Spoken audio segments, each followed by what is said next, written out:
Hey guys, what's up? What's up? Happy Saturday. How are you feeling? How are you doing? Ooh, let me tell you. I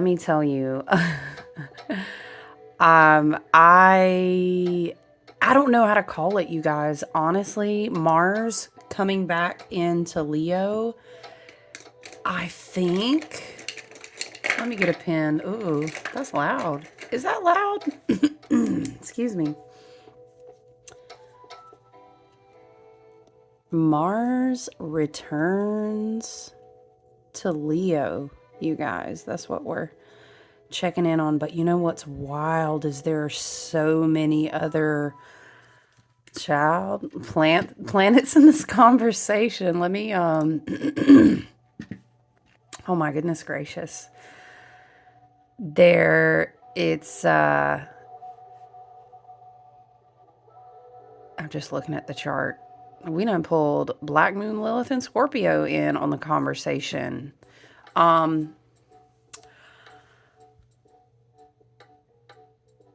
I'm just looking. We have so many 3-degree points, you guys. So fascinating. Of course, okay, let me refocus myself. Of course, the Pluto Mars opposition conversation continues to go on, right? So that is a big one, you guys.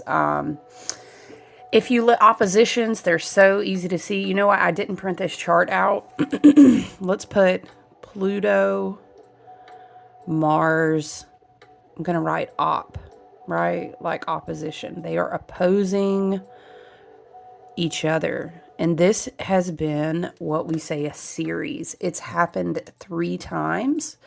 There was one in like November, earlier in November. The most recent one before this was like beginning of January. Pluto was still in Capricorn. Oh, that is so interesting. If we think about, okay, Mars moves into Leo, and then we have this, we have all this energy being activated. And then yet, you know what, guys? The sun goes into Taurus, which I really think, why is the chart not refreshed? Oh, there we go. Yeah, there's a lot of 3-degree energy here. That's fascinating. I need to know real quick. Hold on. Also, I had to look, let's smudge a little bit, you guys. We haven't smudged in a while. You know, your friend over here was just trying to breathe. Uh-oh. I was trying to breathe. I finally got a little tiny candle going on in there, so that makes me happy. I feel like there was a meme one time, you guys, that comes to mind, and it was like your candle is just a tiny pet flame. And, you know, I have my Mars in Aries. I have my Venus in Aries. I'm a Leo rising. I have some fire in my chart, even though I'm prominently air. And you do know that my passion in creative endeavors, you know, I love to make candles.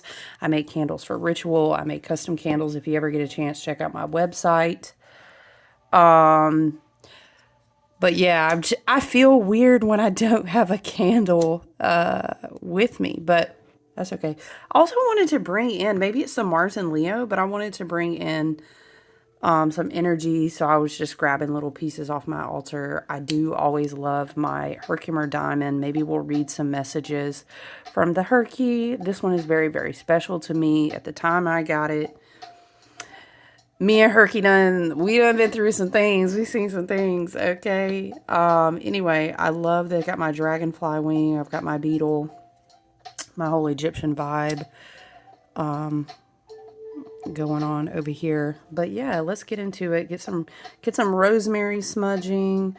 Do I still have my tiny piece of Palo Santo? One thing about me, I'm about to keep something until it is to the very last. What is this? Oh, I think that's a jasmine flower. Okay.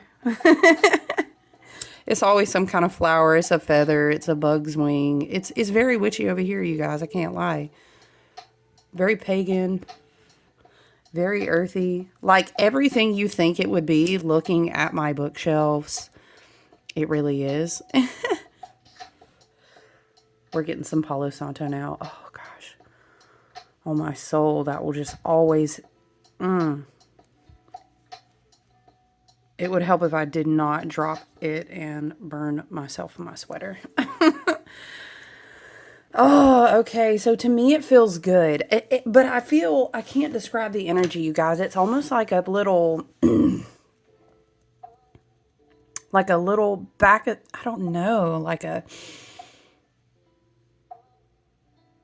don't know. It's like a spidey sense feeling like, hey, just be aware that shit could get, I don't know, like intense. And honestly, I think spirit is always keeping us mindful, our team and higher self, our ancestors, right? Our higher vibrational spirit guides and everything. I think there's always an awareness, coming down through our third eye and crown and just our intuitive psychic bodies. While this energy, especially it's a crazy activating day. Today, yesterday even, is really when the energy started flowing in. Let me pull up this real quick. 3.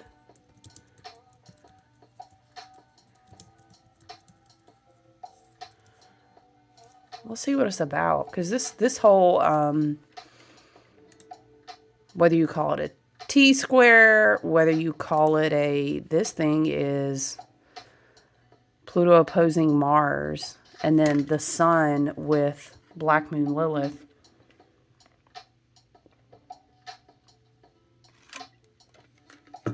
Excuse me.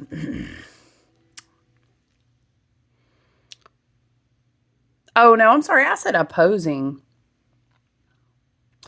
It's a big square. Yes, I'm sorry. It is a T-square. Yes, okay. With sun and Mars, sun and Pluto, but then you've got... Child. But wow, this is crazy because you also have Mars trine Saturn, Mars trine Neptune.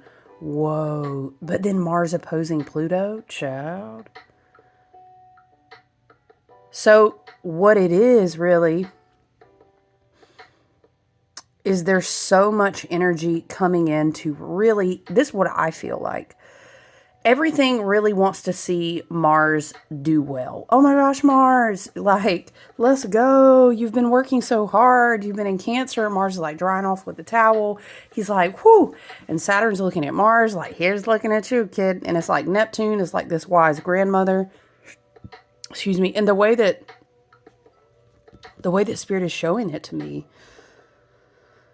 is very interesting. Is very interesting because while all this is going on, and I love this for Mars. Mars, please, right? Divine masculine, the will to drive and to take action and to really alchemize rage and anger and just grow in emotional maturity, right? And this could be applicable to divine masculine as a whole, but it doesn't have to be.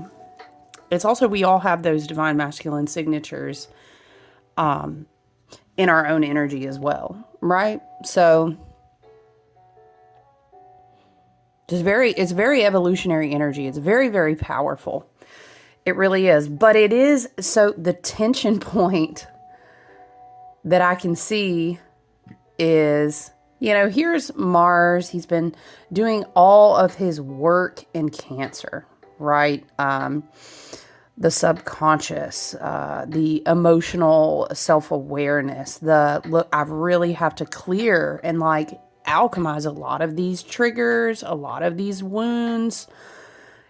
It's Mars in Cancer. It's uncomfortable, but it's like, boom, what happens when somebody touches that emotionally charged space? Do we know how to sit with that?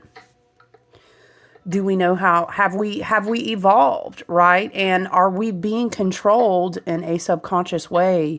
Are our needs, our desires, and how we express ourselves, and how that comes out into habits of everyday life, right? Hello, Virgo ruled year. We've been talking about that, right? So hopefully, hopefully the god of war, right? Mars has done his homework. Cancer is also a position that's very like the mother line, the wounds and the ancestral karma, connecting you to past lives, and that are you going to be able to stand up and say, you know what, we can't keep doing it like this. I know that our whole family has always done it like this, but there's got to be some change. So I really want to, everybody again is I really see Spirit is showing me, it's like everybody is cheering Mars on, but who is Mars' dad? It's not Saturn. The higher exalted form of Mars, also, very much the Odin, we've talked about it, is Pluto. Pluto in our set of planets, right, as we know it to be right now, love and light, okay, Pluto is a planet. Fight me. I don't care. Okay. But I digress. The archetypal energy of Pluto is like the father, the higher tier, the highest of the higher powers, right? So Pluto is checking Mars. You know what I mean? And that's where we look at this final Mars-Pluto opposition. You know what I'm saying? They were there in November. They were there together in January. And this was all while Pluto was still, remember we talked about closing out those contracts in spiritual court. You get a ticket and you get a ticket, and let's make sure we check your ticket before you pass go. And, you get to rebuild, and you're preparing to graduate and get all new assignments. Definitely, especially when Saturn completes his journey in Pisces, right? And we close up those 29 and a half year cycles and loops and lessons and karmic things.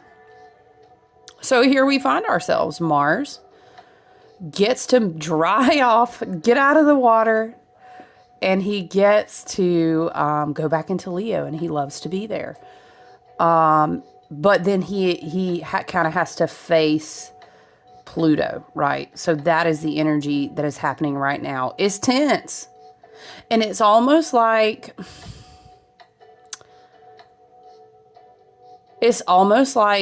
yeah, it really is. Pluto is in Aquarius now, so the energy feels different, maybe colder for some. It could be, but for some who understand the higher vibrational frequencies and the power of the water bearer that is Aquarius, it's almost like if you understand, right, let's picture Mars, divine masculine. If he understands how to open himself up to be receiving of this new way that Pluto is presenting to him, to say, can you pass this stage? Is very interesting. I love that. So look, let me just go ahead and tell you though, with this Mars and Leo and this Pluto Mars opposition, truth, tension, right? Confrontations. I don't know. I would say conflicts can surface, right? And look, it don't have to be dramatic. And actually, I would argue to say that by all these things that Spirit is showing me, the fucking point is that it's not dramatic. Conflicts, raw truth, tension, confrontation. It could actually look like you confronting yourself, or like someone finally saying to someone, remember how Spirit kept bringing through, we've done our, I've been so stuck on this peppermint oil lately. It's just been helping me, y'all know, because it's been like foggy as hell out here. We're finally out of this Pisces stellium, though. I think it's going to clear up. Mars and Leo is going to help us a lot, but peppermints and mints in general help me get mental clarity when it feels like that. South Node in Libra homework, so that we can go ahead and move forward and really, really, with a new sense of clarity, speak of clarity, go into, we always look at, let's stop and remind ourselves, in astrology for the year, we continuously return to the North Node and the South Node. The North Node is going to be, how is this feeding into your soul's destiny? how are you walking more in your Dharma? That's that energy. And then the south node of the year. And usually it really doesn't kick in and start kind of taking over and really feeling like that until like after spring equinox. About now, really. About now. Yeah. Because the way that the nodes work, they kind of, I don't know, stagger, and they are connected to the eclipse portal. So by the end of the other eclipse portal, and then farther on into spring, you will then start feeling more into the North Node Pisces, South Node Virgo, and then you'll carry that out. And then the eclipse portal will feel a lot more like that energy when you come to the fall, and then you go through the winter, and you come back to the next spring equinox, and then you are finishing up that. So I'm saying all that to say we are still making sure to be absolutely sure that we learned those South Node lessons in Libra, because we need to move on. You know what I'm saying? And Saturn's going to be ready to be like handing out diplomas, so to speak. By the end of May, he's going to say, all right, bet. 29 and a half years done. Did you learn what you needed to learn? Because we're not going back there. We're also not gearing down. So it's kind of like, it's so funny, you know, it's like asking a kid a rhetorical question that you can't really say no to. Oh, honey, did you learn those lessons? Great. I hope you did, because you absolutely have to. Like, okay, thanks. So it could be interesting. You know, it could be Pluto is opposing Mars the final time. And I think that energy will ripple out through the remainder of April to say, this is interesting to think of too and to talk through out loud, because I had a dream and I can't describe it, but I've talked before about how I'll have this like this in between like morning space, you know, where I'll receive messages because I put my earbuds in and I'm not fully awake. And it's a practice I've been doing for over a year. And I just kind of set the intention, spirit, you know, team and my higher self. What do I need to hear? What do I need to see? And then I'll put some earbuds in and do like some binaural beats or do some singing, but whatever works, right? And then if something comes through, as soon as I wake back up, I've told you before, you guys, I've tried to do it at night. I just can't, because I'm so tired at the end of the night. I just pass out. And I think maybe I just go too deeply into sleep. So in the morning time, it just works better for me. But, anyway, I was in that space, right? And what I kept seeing was like this big pink moon, but I was laying on a beach in the sand, and the moon came down over my body, and it was like moving in circles. It was smaller though. I mean, obviously. It's like it shrunk down, and it was moving over my body like a healing technique. And it made me think, because it was so pink, made me think of the pink moon, which of course made me think of Libra energy. And I felt like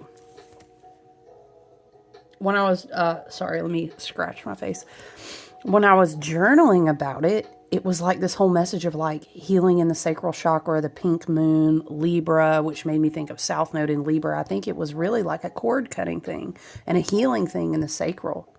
Because a lot of times when we do that South Node in Libra homework and we go back to codependency and we go back to, why do I let myself show up to connections like this? Why do I tolerate X, Y, and Z from people? Why do I da-da-da-da-da? A lot of that is rooted in trauma, you know, or unprocessed shit. And we kind of have to do the work to upgrade our self-worth and do our cord cutting. And it went in this whole direction when I was journaling. So I think that's really interesting. It's almost like, you know, just be mindful. Venus is direct. I do love for us that for the remainder of April, we have all planets direct. So we are very well supported. Again, I'm going back to this image that Spirit showed me. He's like, woo, everyone's cheering Mars on, but Mars has to stand and face Pluto. You need to re-examine. Are you sure about your personal journey? Did you evolve? What did you learn about the nature of what you desire? Ooh. Let's write it down, Spirit. What did you learn about the nature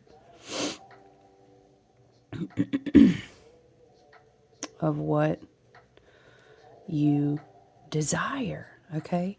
Obviously, emotional bonds and connections, especially if they're physical or romantic, they don't have to be. Obviously, those get us deep, right? But desire may be, and if we think about Venus and all this work we talked about Venus did and the cycles Venus has been completing, when we think about our heart space, our heart chakra, right? And how it codes so much of the reality that we are co-creating. Okay. What you desire can be, how do we say? Because Uranus is still in Taurus, and now we have the sun in Taurus. Are they aspecting each other, by the way? Hold on. Because now I need to know. Uranus is sextiling Saturn. No, they're not. I don't think they are. No, they don't have any aspects to each other right now. But the empowerment of the frequency of energy is still there because the sun is in Taurus and so is Uranus, right? But and it's interesting because Mars is also trining Neptune and squaring Uranus. But what's coming through here too is a lot of what's coded in your heart space will tell you a lot about what you desire. And we have been talking a lot throughout all this time of Uranus being in Taurus is that you're learning why you value shit and why is that important to me? Why do I desire it? Why do I value it? And am I ready for a change in that area? You know, it's like realizing that, wow, I really did get paid a hell of a lot of money for this job, you know, but to what end? Like, what was the point? And I don't think I desire that much money for doing X, Y, and Z anymore. And it's the alternative understanding of like value and resources and why you need what you need. That can also be a part of desire, right? But if we have spaces that are unhealed, and again, we haven't been doing our homework, we may come up to this graduation of sorts and kind of just be in for a little bit of a rude awakening. I mean, ultimately, is it going to help us in the long run? Yes, but that's the whole point. That's why you be like, study, do your homework. That way you don't get gut checked. Pluto will gut check anybody. And it's for the frequency of higher evolution.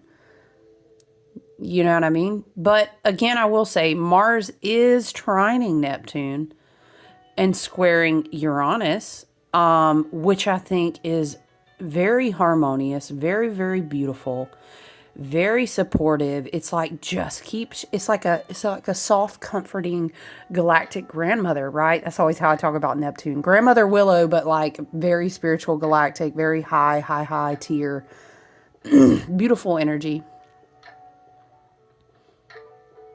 Mars needs this trine to kind of say, listen, you remember what we talked about your higher values, right? You remember what we talked about your divinely inspired willpower. And, you know, she's whispering in Mars' ear and saying, you know that you decided you're not going to be fighting for certain things anymore. You know, you remember you decided, like, remember all the things we worked on together. You know what I'm saying? And it kind of feels like a hug, but the square to Uranus is like,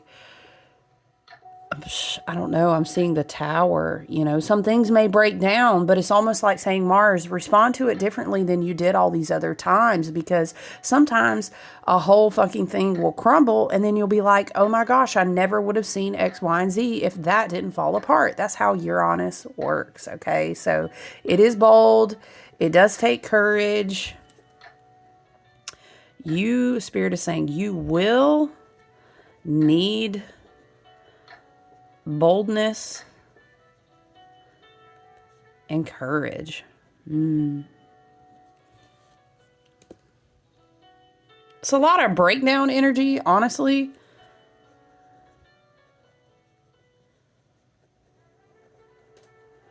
But at the same time, it's a lot of breakthrough.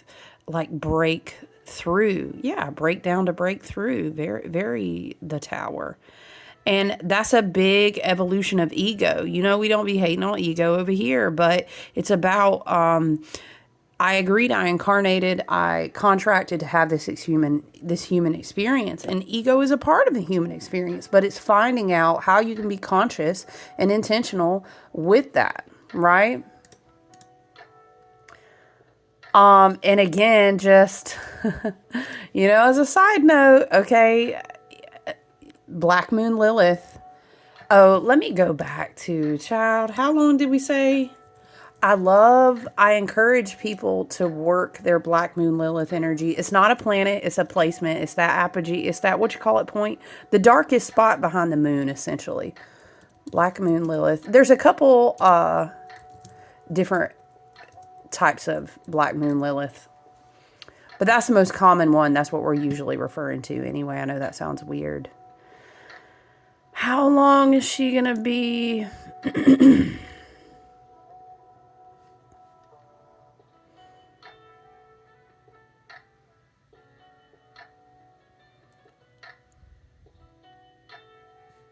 Sorry, I'm trying to find.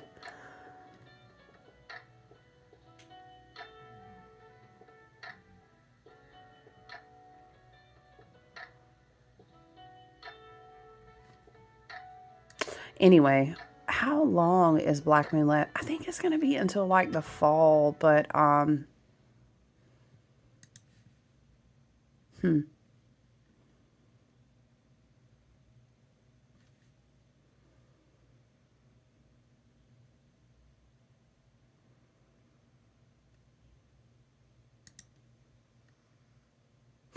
where is that?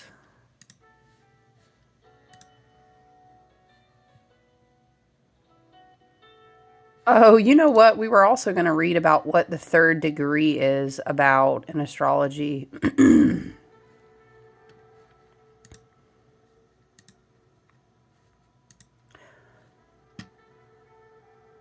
Okay, it is. So it's from March 27th. Yeah, I remember when it went. It goes until December 20th. Okay.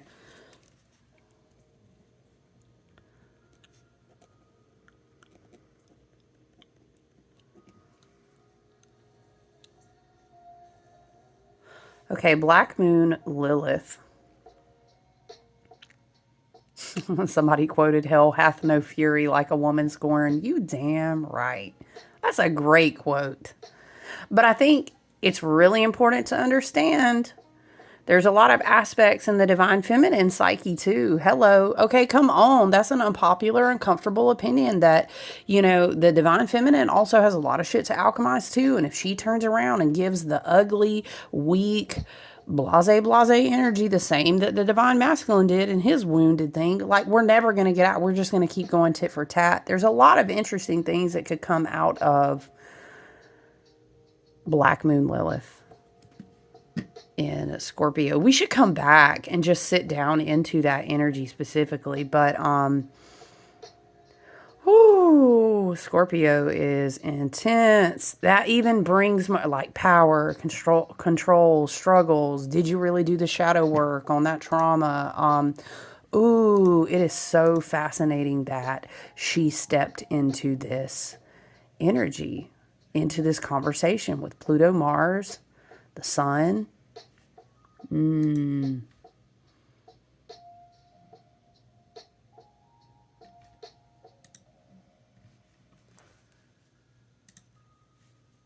It really is, yeah. And let me say, whenever Lilith comes into a conversation, Black Moon Lilith comes into a conversation, like, it's gonna be powerful. It's interesting we're talking about desires because this could be a lot about hidden desires and why you have them.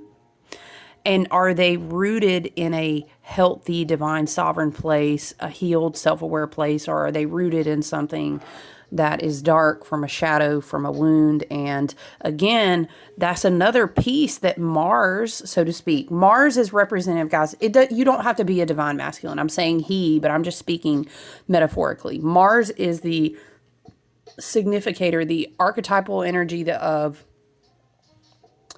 why was I inspired to take that action? And was it from my divine sovereignty in a higher vibrational place of my willpower to create, to express, to do, to change, to alchemize with fire? Okay, or Mars in the shadow energy can very much be like, I'm going to fuck shit up because I'm really mad. And I don't really want to deal with why I'm mad. And I don't want someone to tell me what to do, but I'm going to go and do the things. And I'm impatient. You get what I'm saying? Okay, it's an energetic signature, so take it as you will. But what I'm saying is, it's interesting that Hidden Desires is coming out because we wrote, what did you learn about the nature of your desire? What is it teaching you? And is it controlling you? Hidden Desires and how are they, ooh, child, controlling you?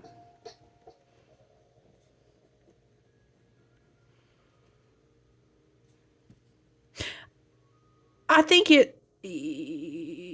something is coming to mind. Spirit is bringing something to mind for me. This whole energy sometimes of like, well, everyone has skeletons. Yes, they fucking do, right? Well, everyone has trauma, shadow work. Yeah, usually you're right. And I hope we ascend the experience of being a human in this earth grid on this earth school to fucking not include that forever and ever. But right now, here we are. Yes. Okay, but I think there's something here where it's like, guys, humans, divine sovereign souls in the human collective. Hello, chosen ones, however you want to term that. Y'all really want to keep living this storyline out? Okay, bet you don't. Then that means you have to transform. Lilith in Scorpio feels like, the hidden beast in the bottom of the ocean and the back of the dark side of the moon, and no one wants to talk about it. Like, we have to stop doing that shit. So we have a 9-month transit here with Lilith, who's put in play in Scorpio in one of the most important years, literally ever. You have to explore yourself and embrace your healing and self-awareness journey. Lilith in Scorpio is like intense exploration.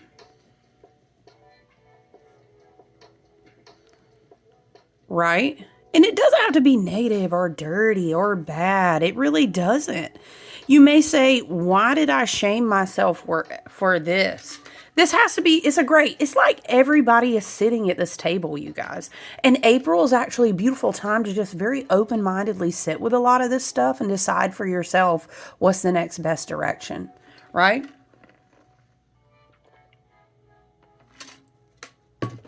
But not with like this crazy ass massive pressure. It's just, let me really sit with, it's really, hold on, what else was I going to say? Intense exploration. Oh, I was going to say leads to intense transformation. Yeah. Oh, I can't fit it all. I'm going to have to abbreviate transformation. Repressed emotions and desires? Absolutely. Why? Why did we repress them?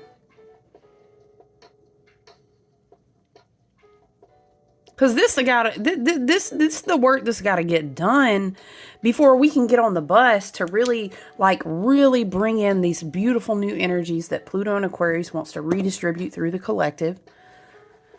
These beautiful new possibilities of Saturn giving us all these new wonderful assignments when Saturn goes into Aries. Neptune has already cleared the way. Spiritually, it's very beautiful, Neptune and Aries. Now, be mindful. Spirit is wanting me to remind you. I was having this conversation with a friend the other day about how in a shadow side of Neptune and Aries, because we've just really been integrating a lot of Aries, and now there's a North Node in Pisces, and it's very high vibrational, very high level soul awareness, a lot of that going on, and we're integrating that in many different ways, spirit, mind, and body, many different psychic, clear, audio, all the different bodies, all the different abilities. Okay, with all that being said, there's a shadow side to this. It can almost get borderline like coverted, spiritually narcissist, people not realizing that they've kind of dipped off of their reality, that they lose themselves. It's easy to become like obsessed with spirituality, obsessed with divination tools, and nothing's wrong with it. I mean, it's a part of my everyday work because that's what I do. But we really need to make sure that we are staying grounded in reality. And that's very tricky when you're in such a ridiculously powerful, energetic time, a ridiculously self-aware spiritual time, and everything is so close between the veils is how Spirit shows me. That's because there's a lot of rebuilding. There's a lot of, again, timeline convergence. We just need to be careful because it is fucking going to get intense. It's going to get transformative. It's going to get mystical, mysterious as fuck. People are exploring a lot of things. They're trying to understand themselves. We're all pressing limitations. We're watching shit crumble every single fucking day. I mean, it's maximum level shit going on. Oh, Lord. Oh.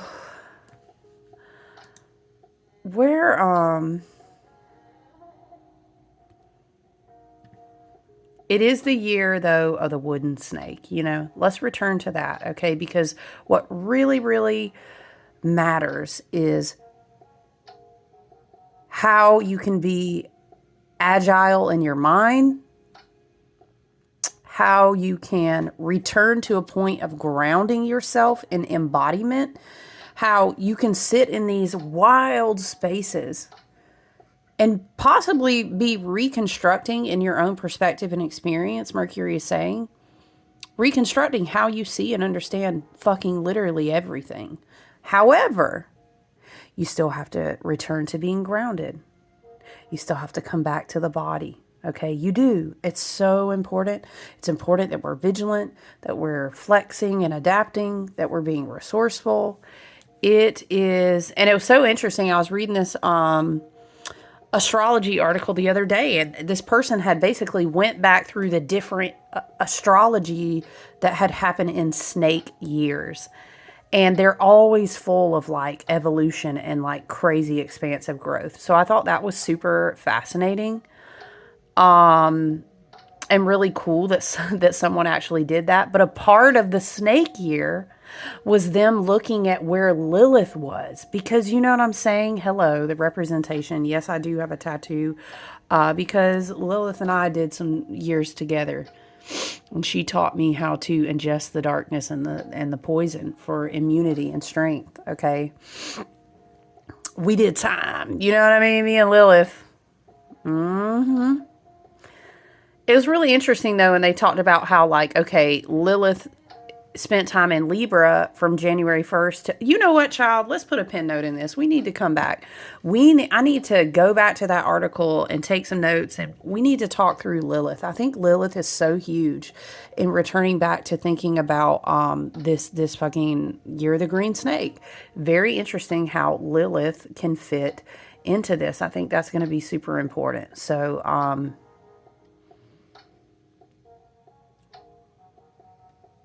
yeah, super interesting. Okay. Wow, Mars came through in a totally different way than I thought, but I like it. Feels good though. It really does. What deck do we want to pull from though? Let's do you know what I want to pull from first? I want to knock multiple things over first. That's what I want to do apparently. Okay, let's pull a card from the Herbal Astrology. Adriana Ayales. I love this oracle so much. For someone who studies astrology every day, this one always gets me to look at planets differently, and I just love the energy. Spirit guides, ancestors, our team and higher self are always asking for messages that serve the highest and best good in harmony. None. What can we channel? What do we need to see today? Additionally, to support this energy that Mars has brought through, the message to come through for the collective. Okay, thank you. You can't make this shit up, y'all. Also, Blue Lotus was under it. Ooh, they're so pretty. Shout out to the artwork. The artist name is Josephine Clerks. Dang, the art is beautiful. Y'all, I want you to look at this shit. Look at that. Wow. Yergon Sacha Transfiguration. I know y'all see that look just like a snake wrapped around the tower. Were we not channeling the tower? Wow. There's so much going on in this card. Okay, let's read it, you guys. Also, the book to this is really, really good. I'd encourage anyone to get a hold of this. This is wonderful. You can learn so much from this book. What group of the herbs of Mercury?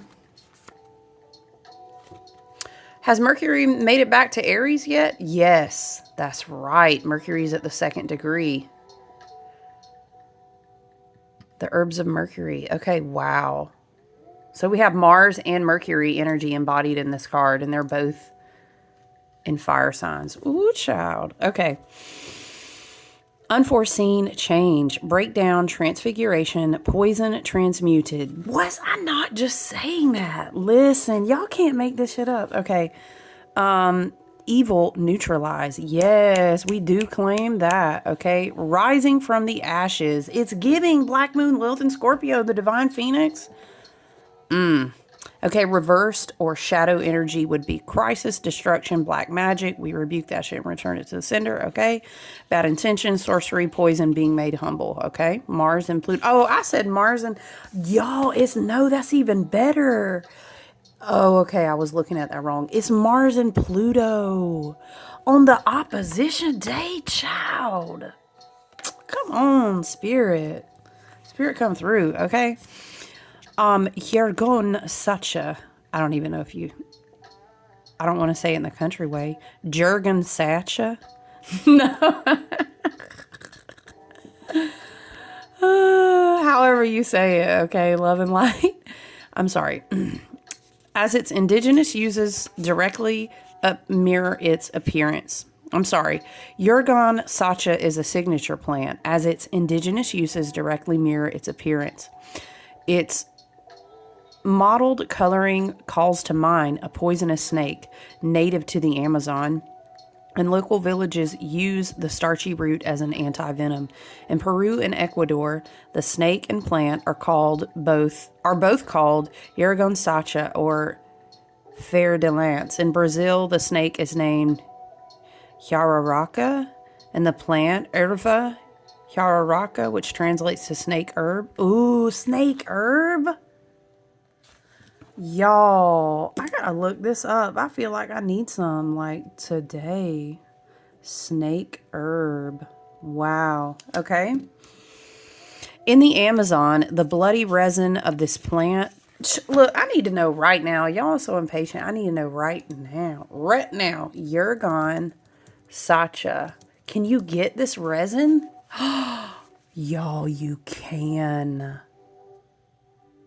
Dracotium? What? Peruvian organic Yergon Sacha. Oh, you get it? Okay, I see. You get it as like a root that has been powdered. Interesting.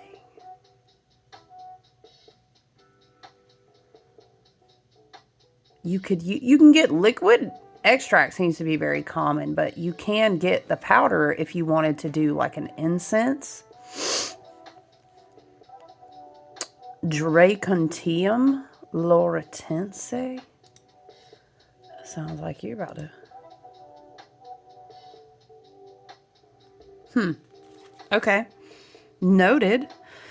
The bloody resin of this plant is used in many rituals for protection against all spiritual sickness, bills, bile, and rage, hexes, evil eye, evil wind. Ooh, is Spirit telling you to up your protection? Because it feels like it. Also noted. Okay.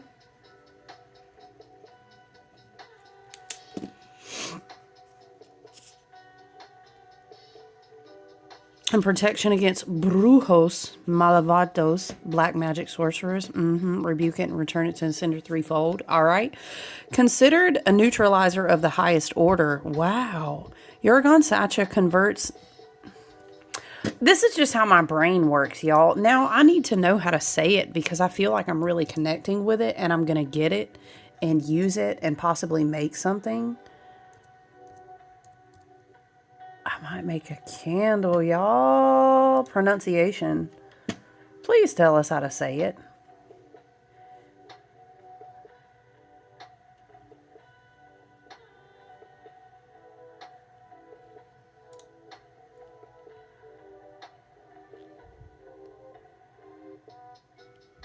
Yeah, Sacha. Yurgon Sacha. Okay, I'm not butchering it. Well, I feel better. It converts any intended harm or intense evil into benevolent energy. Ooh! This herb said we don't even return it to sender. We alchemize it, and you're welcome. Okay, I like that. Indigenous tribes in Guyana have employed it as an antidote for stingray wounds, spider bites, and poison dart arrow wounds. Other indigenous cultures believe that beating the legs and feet with the leaves will act as a snake repellent. Wow. Wow, I'm about to get this whole plant, y'all. I'm sorry. Oh, I'm definitely going to do some taper candles powdered with this. Child, listen. In addition to being an anti-venom, the powdered tuber is used as an antiviral for asthma, lung inflammation, whooping cough, parasites, and menstrual disorders. Wow. Baths were also common for those with gout, arthritic pain, and similar imbalances. Yurgon Sacha's staturing power to neutralize the strongest known poisons and protect the body from vigorous viruses is some of the many reasons it falls under Mars and Pluto's rulership. Both planetary bodies like Yurgon Sacha overwhelm and activate to transform, igniting both destruction and resurrection, literally and archetypally. Ooh, watch your back. Yurgon Sacha represents radical change and breakdown. This card can mean that someone or something is harming your energy. If this applies to you, remember that the darkest of energies that bring crisis and unforeseen change can be transmuted into benevolence. Even the strongest of poisons can be medicine. Exactly. And that's how we do it in alchemy. I mean, sometimes we return that shit to sender because you got to let them know sometimes. But you know how we alchemize, okay? The first step in neutralizing is recognition. The second step is removing fear and insecurity. And the third step is reconstruction of the self. Examine your life from a third person perspective. Draw upon universal forces to transmute the environment, the people, or situations that are depleting your life force. Yes, because that is the work that Mars, Saturn opposition, all this square. And then I love with Sun and Taurus here, really reminding us, don't be caught up in the bullshit, get grounded, focus on like, what are you creating in longevity and long-term stability? What are you growing in your garden is very giving. What are you growing in your garden? Because again, we kept saying in the beginning, a lot of stuff happening was at the 3 degree. There's threes everywhere. When you look at that squaring, all those squares. Anyway, the 3 degree in astrology, it says, in astrology, the 0 to 1 degree. Oh, hold on. Wait, that's not what I was trying to. That's fascinating. Okay, I'm sorry. Let me refocus myself. The 3rd degree is a Gemini degree. It's associated. We are still in the new ranges of representing, building, and working with foundational energy, but it is associated with curiosity and fascination with the unknown. That's interesting. What does this one say? Fun facts about the 3rd degree in astrology. It is a Gemini degree, a person that intrigues you or leaves you in awe, something interesting that catches your attention, online recognition, a person who attracts a lot of compliments on social media, some sort of influencer. It depends on what you have at the 3rd degree, right? But that's interesting that this is coming through with this card. Let's clarify. That's interesting that this is coming through. Because it's like, if someone... Child,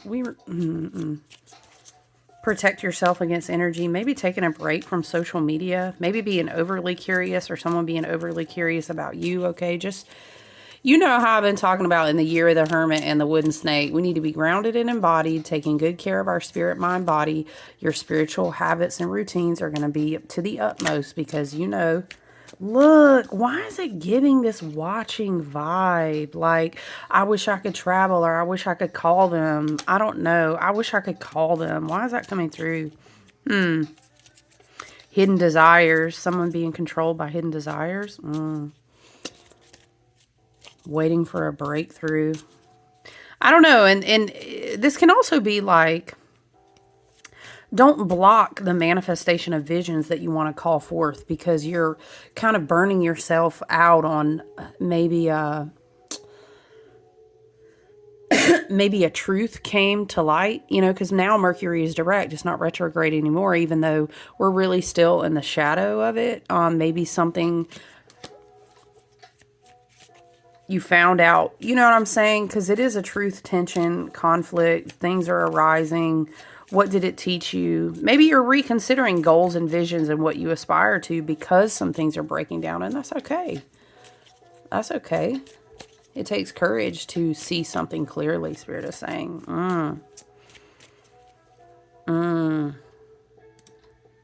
Y'all, I'm telling you for real, I'm going to get this herb. Yup, probably going to get some like today, okay? That's interesting.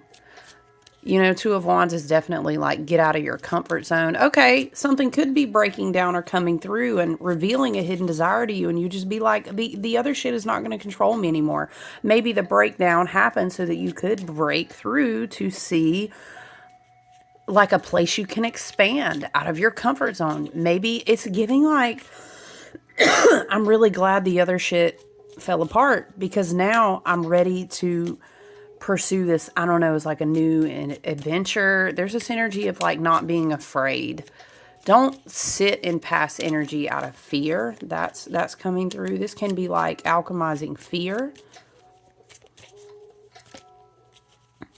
Interesting. Thank you, Spirit. 7 of Swords. I don't like that though.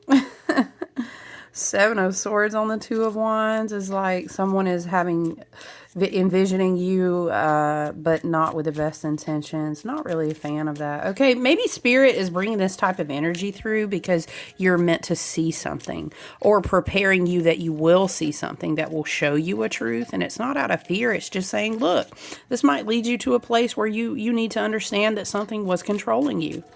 So that's interesting. This still continues to come through when this card right here carried such a powerful, like, you need to protect yourself and alchemize certain energies being sent your way. Okay. We got it. We see it. Thank you, Spirit. Thank you. Oh, hold on. Let's see. What do we have? Ooh, Queen of Swords. Why is it Queen of Swords, 10 of Pentacles, Knight of Pentacles? It's very like, be clear in what you are focusing your energy, attention, and time, because you're building something big. Spirit is bringing something down from the spirit all the way into the tangible world because it's like a legacy building type of thing. It can't be related to money, but it doesn't have to be. The Pentacles are just like how you utilize your energy in this third dimensional reality to build something. You know what I'm saying? So building something of longevity, for some that may mean it's a lot of money, but for some it might not be. Like, you could have a 10 of Pentacles, for example, and be like, I built a nonprofit organization that created a legacy of saving animals for decades. You know what I'm saying? Are you going to be rich off that? Honestly, probably not. But is it a divine inheritance and a legacy? You get what I'm saying? Or maybe like you're a teacher who established a whole new program that services, kids getting counseled in like X amount of states. And I'm channeling this is us tapping into a higher level of frequency, Spirit is saying, of your divine sovereignty. Or when you ask for a divine inheritance, to be understood that you will always have exactly what you need. You will never go without, but you're adjusting what it is to understand what you value. You know what I'm saying? So could it Now, there are some, Spirit is saying like Uranus and Taurus, Sun and Taurus. Okay, you feel me? Like there are some who will incarnate to hold a lot of wealth because that is a currency that we utilize right now. And we need starseed, light workers, way showers, chosen ones, ascended souls and spirits, star seeds, etc., etc. You know what I'm saying? We need those people to begin holding wealth keys. Spirit is calling them wealth keys. But it's not, but the money dollar currency exchange, Spirit is saying like that's not the important part. It's understanding that you've been an inheritor of a very powerful frequency of energy. I hope that makes sense. I'm getting teacher vibes off of like teaching someone how to master something. Maybe you're a teacher or you teach people or you're going to go learn something from someone who will teach you. There's a lot of planting. See, I'm hearing a lot about planting seeds. Being patient. Patience. Yeah. Why does this card want to fall down? Spirit said don't put those cards over there. Okay, I got you. A different deck. Okay. We're going to pull one last card from the Every Little Thing You Do Is Magic. I can't, it's really hard to read that and not sing it, okay? It's a really good deck, you guys. You should get it. If you're like, ooh, what is that? Go get it. Five of Cups on the bottom. Grief and loss. Yeah, that's okay because, look, we can't keep saving people from the grief of losing us. Because that's their karma. They need to alchemize that on their own. They need to make good on that transaction. Spirit said it like that. They need to make good on that transaction. Maybe someone who lost you owes money. I don't know. I don't know. Love and light. We'll alchemize that anyways. Fine. Health, wealth, and abundance always return to us, and we are prosperous exactly every time we need it. Yep. Maybe someone out there needs to practice positive mantras and affirmations. I do that daily. I say it a lot. Whenever it comes to mind, I stop and say it 3 times. I write those a lot. That shit will change your life, I'm telling you. Yeah, but people are definitely grieving the loss of people, of opportunities, of... But look, sometimes you gotta get sat the fuck down. Look, you will not get anything else until you do this work. Saturn's like, look, I got people to graduate at the end of May, okay? I don't have time. I don't have time to be baby holding people's hands. We done been at certain things for 29 and a half years. This is how it's coming through. Saturn expects us to be very mature at this point. We got North Node in Pisces this year. That means a lot of people are going to be hugely amplified in like their soul purpose, their missions, their dharma, you know? A lot of people are waking up out of a long slumber. I'm staring at this dragon. The dragon said, let me get over there to be seen just for a minute, okay? Wow. The dragon said, I'm related to the serpent anyway. I know. Okay. What do we got, Spirit? What do we got?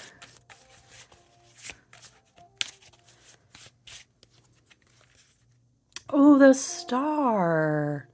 I know, right? Isn't it a cool-ass star card? I love it. I love that we got transfiguration, but that we're closing with the star. That's so beautiful. That is so healing and reassuring. Like, even when that shit is crumbling, you know, Spirit's like, I need you to know that don't lose hope. And people are like, oh, it's so corny. Everybody say that. Meanwhile, look outside. Okay, but what happens if we all lose hope? Renew your hope. Understand your purpose. You think it was always going to be easy? We didn't incarnate, not in this time frame right now. We were very brave to accept these contracts, and it's not no easy shit. We're working towards a time it will be easier. It will. We have to carry hope.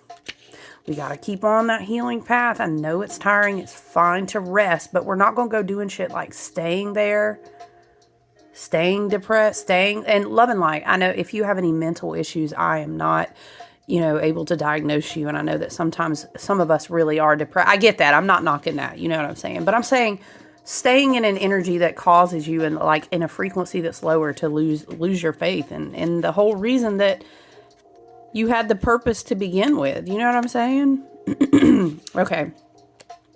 Let me just tell you again about this little deck. About this book, I love it. There's like stones, songs, scents, sometimes incense and oils. I love it.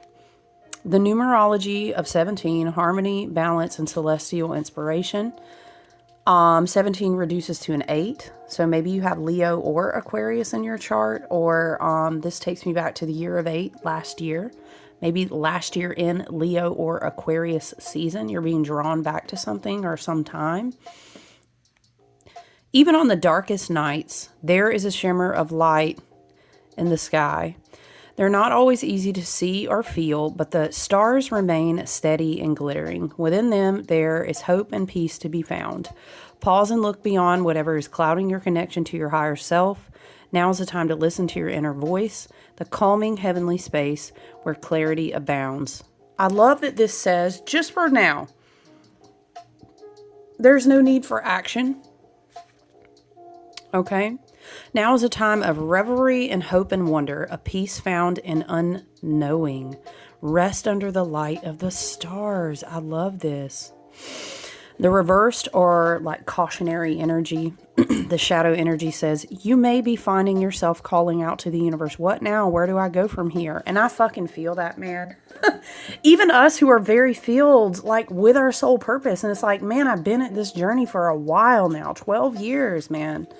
I've had the X amount of dark, like how many more t-shirts have I completed my dark night of the soul? How many more do I need, Spirit? Okay, but where now?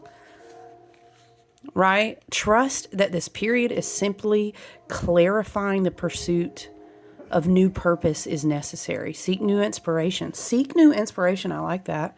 Something you've never considered before. Celestite, supernatural guidance, insight, and meditation. Okay. I love it. All right. I love you guys. I'm going to leave it there. We are at like, child, it's been an hour for real. All right. I love you guys. Have a beautiful day. It's lovely outside here today, so I'm definitely going to get outside. I hope you do the same at some point. All right. Take good care. We'll talk soon. Bye.